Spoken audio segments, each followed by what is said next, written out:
Welcome to the Science for Sport podcast, where we dive into stories and insights that drive peak performance. Join us as we uncover the secrets behind the science of success. Here's your host, Richard Graves. Hello and welcome to the Science for Sport podcast with me, Richard Graves. This week, we're going to look at the issues faced by working in different sporting spheres, how you can best ensure that your methods realise success, the importance recovery plays in athletes' performance, and what role sports science will play in the future, particularly how best to utilise technology and interpret the data available. This week's guest, Dr Peter Tierney, has worked across a number of sporting spheres in Gaelic football, hurling. He won the Heineken Cup with Leicester in top flight rugby union, and Premier League football, having worked recently with Chelsea. So who better then to pose these questions to? Let's hear from him now. Unlocking sports science to push the limits of human potential. This is the Science for Sport podcast.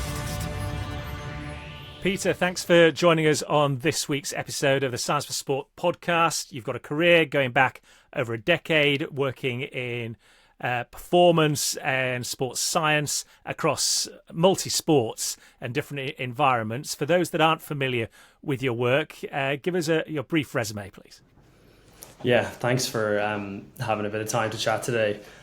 So I guess by trade, I'm a bit of a hybrid practitioner. So I'm a sports scientist, researcher, and sort of performance coach or traditional strength and conditioning coach.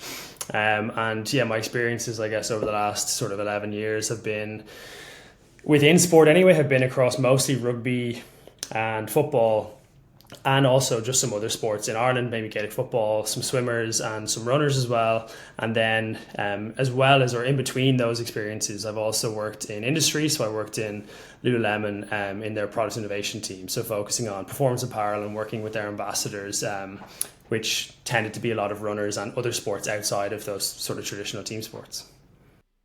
Across those different fields, what are the various challenges that you face? Because people will look at performance coaching particularly and imagine in some cases that it's one size fits all. You can take it from different environment to different environment.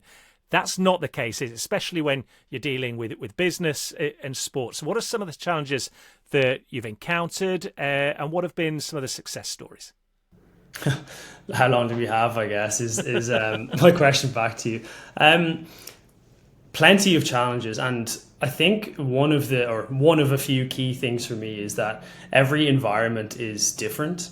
So even if something you did in one environment or even in one season in sport worked, trying to copy and paste that into the next season or another club of the same sport or a different sport definitely, in my opinion, doesn't work, or it might not work because of all of these other factors and inputs that actually go into performance. So for example, when I worked in Leinster, we actually had some periods of success, but we also had some periods of failure as well, where we didn't qualify for the knockout stages of the European Cup, which, you know, for the expectations of the club were definitely, that was not the normal.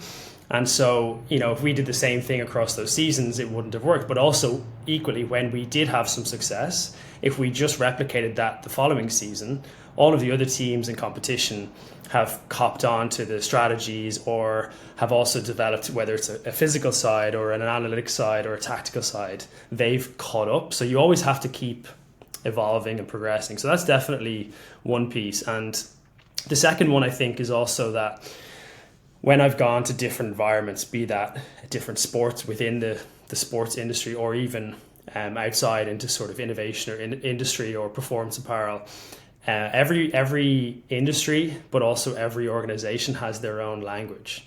And I don't mean English and Spanish and Chinese. I mean it's the different vernacular, isn't it?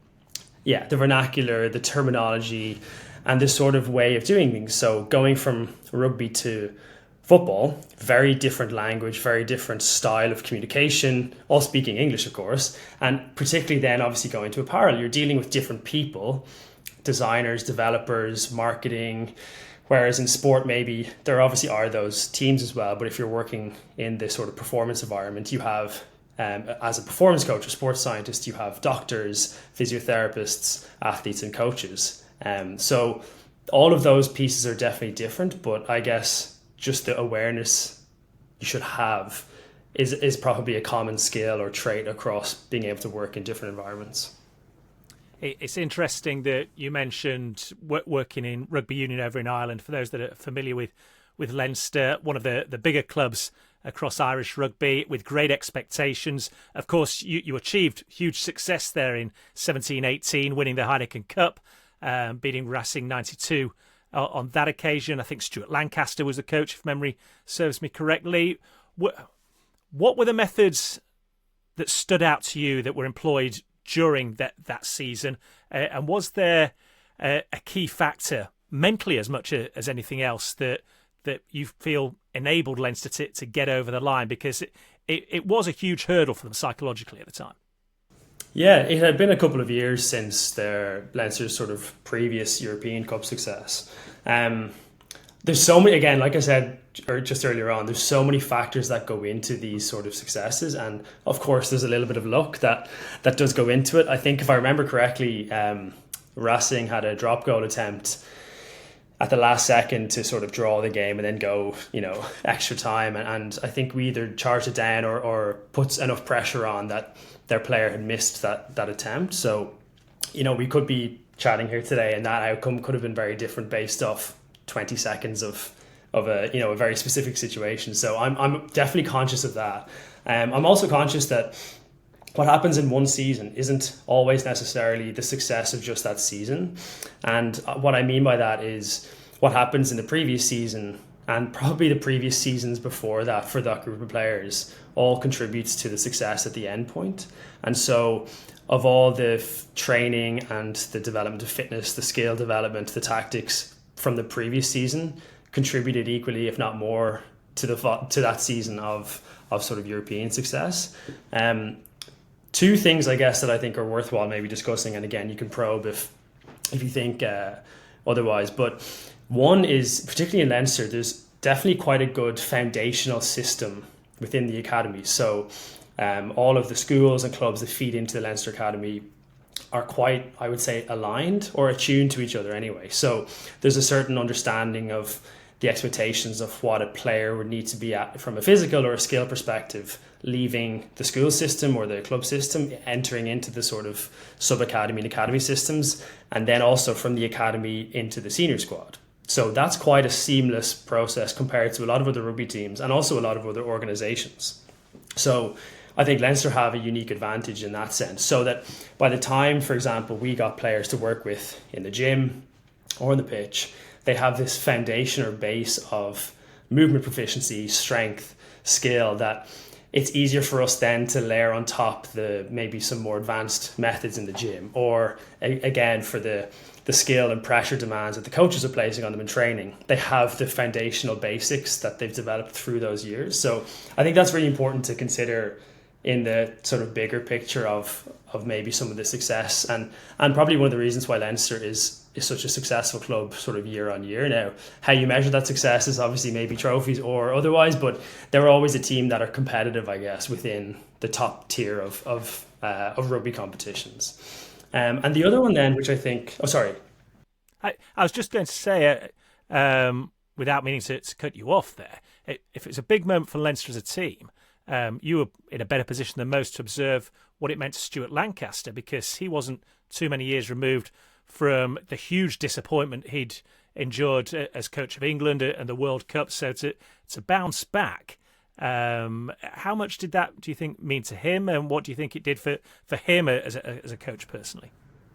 Yeah, I mean, look, I'll give my opinion of what I think it probably meant for him and for us, but just to speak on Stuart, fantastic coach and person, and gave a lot of players and staff, but also a lot of people across the province, a lot of his time and his commitment. So he did a lot of things that probably don't make the media, but he helped a lot of smaller clubs or teams, and he'd always be open to conversations. And even for me personally, I sat sort of behind him, so he was this way facing the other way and I was behind him. So I'd always have the opportunity, thankfully, to sort of get to ask him some questions and vice versa.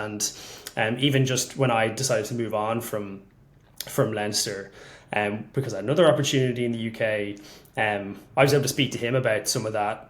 Less so, obviously, he's a coach and I'm a sort of in the physical or the athletic side, but just to get his perspective on moving and going to a different sport and being in the UK and the sort of between Ireland and UK and all those different factors. So I think it was great, and he had a fresh start, and he came in and sort of explained a lot of his situation and his experiences in England. He'd always worked sort of with younger athletes and in the development side as well. So I think from a fit perspective at that time, it was really good, and it worked really well for a couple of years, obviously in Leinster. But I think one of the things that he did bring, which was different within the club sort of setting in rugby, was I guess like international intensity to training and to the style of play. And I'm conscious as well, like Stuart was one of the coaches. Obviously Leo Cullen was there and is still there and has been a huge figure in terms of like leadership and direction and tactics and everything else. So I don't want to diminish obviously the impact that all of the other coaches have had, but the style and the intensity, I guess, that he demanded was sort of at the international level. But I don't know if a club team before then had established or had trained at that intensity across an entire season or two. And I do remember the first week that he came in, we used to call his big sessions. It used to be on a Tuesday, typically on a sort of a normal turnaround. We used to call them Tuesdays, and that was the sort of like, you know, whatever language that we used at the time to say like, look, this is the big day of training. It's the furthest point away from both of the fixtures that we're involved in. So this is the day where we get most of the big sort of work, the specific fitness adaptation as well. But the first session that he did was so intense. All the players were coming off, and we obviously had some GPS at the time, and it was significantly more intense than sort of previous sessions, and sort of perceived exertion from a lot of the players was through the roof as well. And they were sort of saying like, well, how are we going to do this every day? Like this is so hard. We're going to be, you know, we'll get injured, we'll be dead, whatever else. But I think part of the first year anyway was we knew we were going to probably have a couple of injuries because of the change in style and the intensity. But you probably saw a little bit of that in football as well. Like, and I think back to maybe like, again, I wasn't there, I can't speak, but maybe like a Klopp in Liverpool, where he came in and sort of brought in this new style of play. It was very high intensity, a lot of pressing and stuff. And there were a couple of injuries, but that was in the short term because he had a longer term vision of, okay, if players can adapt and grow and develop fitness and robustness through that style of play, the success or hopefully the performance will come. And I think that was probably what we experienced in those 2-3 years in Leinster, where we had a first year where players had to figure it out, and then after that, as the fitness improved and the intensity and the pace of what we were doing, we saw a little bit of success after that. And of course, just as important as the training aspect is recovery aspects for a professional athlete. I know you've done some work and research into this. I was looking on your LinkedIn page only earlier today before we started recording. Tell us a little bit about that and the various recovery methods depending on how you feel when you get up first thing in the morning. Yeah, it has always been a key factor since I've worked and far before I was even in sport, that somebody's ability to recover is so important to the sort of longer term success because of adaptation, because of turnarounds, but more and more so now because of the increased level of intensity that we're seeing in sports. You can say that from rugby and from football and other sports, but also the increased density of fixtures. So, you know, that's a big thing in football at the moment, where the number of games that top players are exposed to is probably saturated to the point where you'll see some players and some coaches sort of voicing concerns over, you know, like if I can't play, you know, at this level, you know, 3 times in 1 week, which is happening frequently during some of the periods we've just seen in football over the last few weeks. So the recovery aspect is very important, and I think there's probably like 2 aspects to it. One is those like always on sort of principles for recovery that everybody should be sort of practicing and trying to, I don't want to say perfect, but trying to maintain good behaviors, and those things would be sleep and good diet and hydration. But because of the enhanced or the elevated fixture congestion that we're seeing in sports and the level of intensity, the need to recover faster than those sort of basics would allow you to is becoming more important. And that's where some of those other strategies come into play, where the need to, you might play a game or a fixture yesterday and have to play and train today to prepare for another game in 2 days' time. And so a lot of those, I guess, specific strategies, in my opinion, are really helping accelerate players' ability to sort of get back and keep performing at a really high level. So for listeners to this podcast that have suddenly ears are pricked up, I think, yeah, this applies to me. What are some of those strategies, and specifically, which ones should athletes employ depending on the symptoms that they're experiencing first thing the next day? Yeah, so I've shared like a bit of a framework publicly. It's a framework that's high level. Obviously, there are nuances in any place that I work that's maybe a little bit more detailed and stuff around that. But one of the key sort of principles that I would have in recommending recovery is that it's specific to what you're trying to recover from. And I think for a couple of years, maybe over the last few years, obviously a lot of different strategies have been popularized and researched as well heavily. So things like ice baths or cold water immersion, the Normatec boots or other obviously brands of pneumatic compression as well, active compression, just compression tights. There's heat strategies, there's mobility, foam rolling, all of these other pieces. So I think what has happened, and probably does still happen in some environments, is that the strategy is to sort of throw everything at the wall and then something will help with recovery.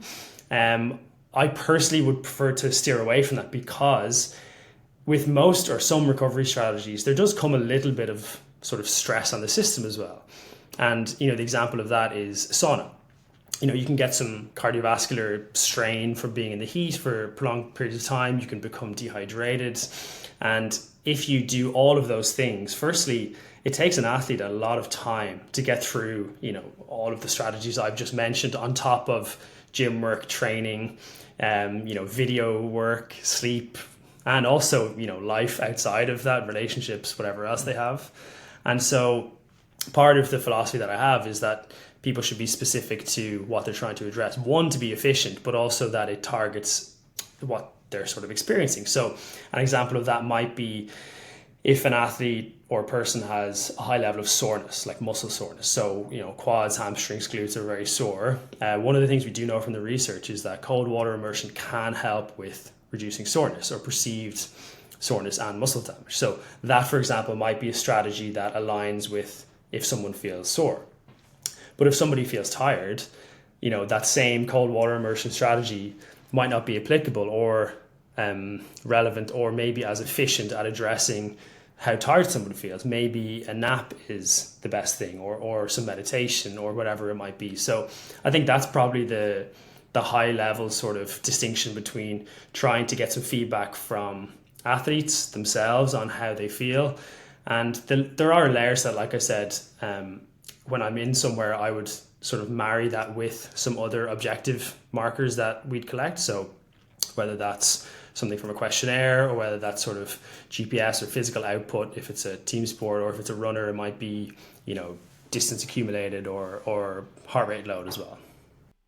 Yeah, and already from what you said there, we can't get away from it. Analytics play a big role in professional sports today, and coaching staff, recovery staff will lean on those as well to tailor programs around each individual. In the last decade alone, there's been a huge progress made in science as it relates to sport and how it's applied.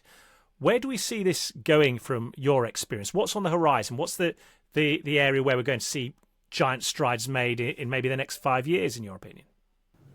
Yeah, it's a good question, and I'm probably just speculating like everybody else. So hopefully I'm not too far off the mark.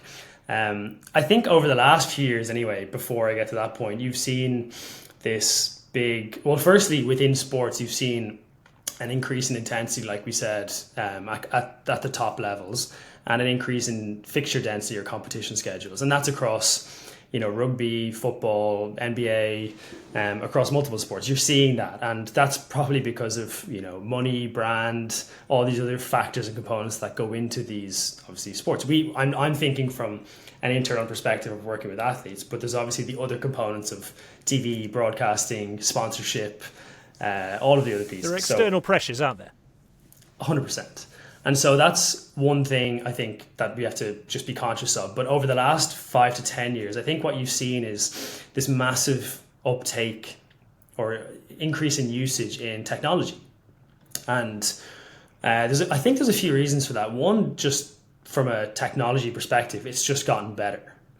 It's gotten far more easy to use. It's more reliable. And I think it's more accessible. There's some much cheaper alternatives that are still, accurate enough, that don't require a full, blown lab system to have. And I know, some of those technologies are used with, many athletes that, only some practitioners are sort of managing. So they need to have these sort of systems that fit. And I think what we've seen over the last few years is this sort of uptake and intake of all this technology. And to answer your question, or the point I'm getting to, is I think over the next 5 years, that what you'll see is not necessarily an uptake in more technology. I think almost most professional teams and elite level athletes and teams are probably using the same or very similar technology. So that might be GPS technology that's been around for a good few years now. That's pretty much standard across, and even in sub-elite populations, they're using these technologies as well.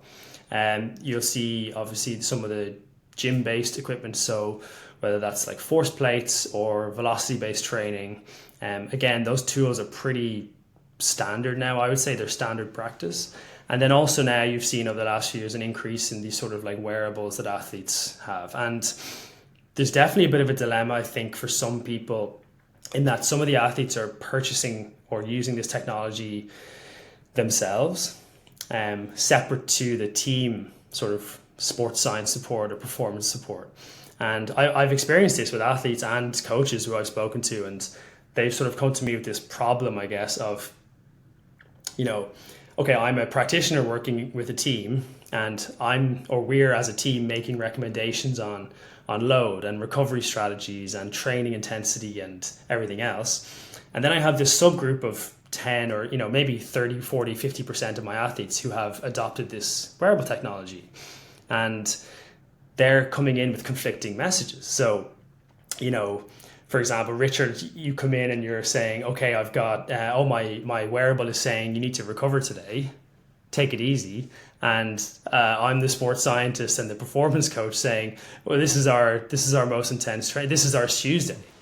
And that's conflicting. And there's a big psychological component there, because the athlete then has to go, okay, who do I believe? Do I trust Peter in his recommendations? Do I trust the technology? Like, why are they different? And that's a big piece, I think, that's happening. So I think over the next 5 years, it's not the uptake of technology. It's actually the sort of proper interpretation of what is already in place in teams. Refining the what we have available right now. Exactly. It's the application of it as well, because a lot of people I've spoken to have all of this information and they're collecting it and they're saying, yeah, we're collecting this. But the difference, I think, for the people, or the progress we'll see, will be what to actually do with all of that information. So yeah, it's sort of that's where I see the advantage coming in the next few years. And I imagine for professionals like yourself, it's a constant learning curve that you're going on with a plethora of information in front of you.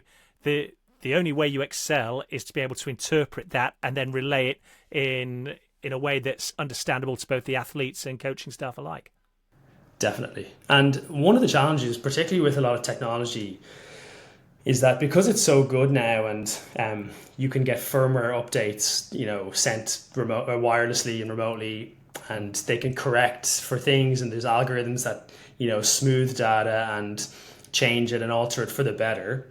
It's very difficult, because people will often ask, is this technology validated or accurate? And if there's something that I've used or I've sort of researched, I can say, like, with confidence, yes or no, or somewhat. But sometimes people, practitioners in particular, will ask, oh, where is the published evidence for that? The scientific literature.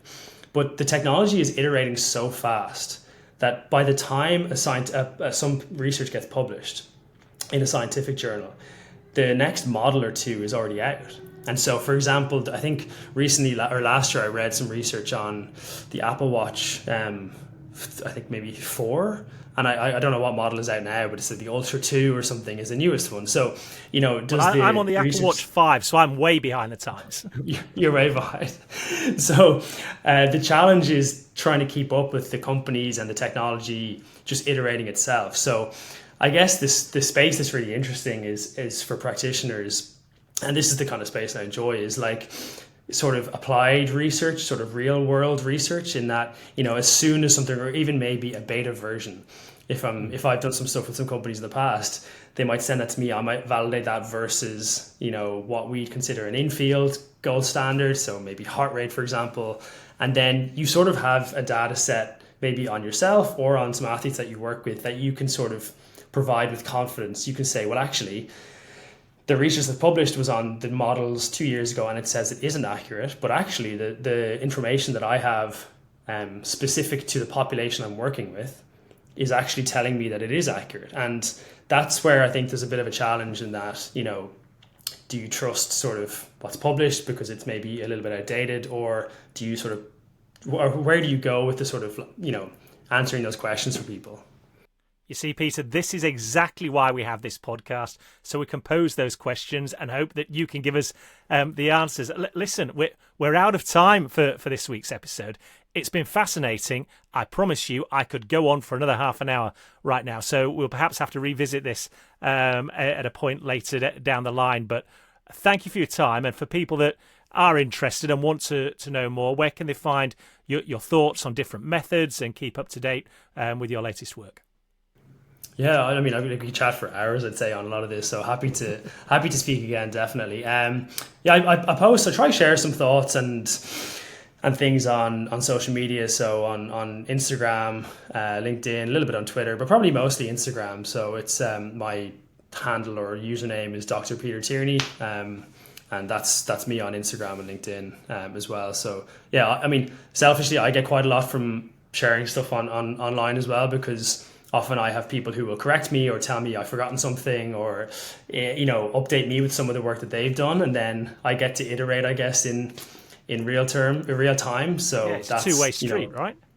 Selfishly, I get a lot from that as well, because some of the frameworks and charts now that I've sort of created have had input from so many people all over the world that they're getting more and more refined. And I think they're just, even if something gets added in, it's been great. So I enjoy that process. So yeah, happy to connect with anybody moving forward. Well, thanks once again for your time. And yeah, if you are interested, be sure to give Peter Tierney a look up on all his social media platforms. As you heard there, he'd be more than happy to exchange ideas with you. Thanks again, Peter. No problem. Thanks. Unlocking sports science to push the limits of human potential. This is the Science for Sport podcast. Huge thanks to Dr. Peter Tierney for sharing his thoughts and insights on this week's episode. And if you want to find out more, you can do so. Just visit our website, www.scienceforsport.com. If you've enjoyed this episode, then please do help us spread the word and share it with a coach, a colleague, an athlete, or a friend. Remember, the more downloads we get, the easier it is for us to attract top-name athletes and experts leading their field. Well, that's just about it for me for this edition. I look forward to talking to you again on the next episode of the Science for Sport podcast. Thanks for listening. Subscribe to the Science for Sport podcast now, wherever you listen to your podcasts. For more insights, resources, and to join the Academy, visit scienceforsport.com and connect with us on social media by searching for @ScienceForSport. Thanks for listening, and we'll see you next time.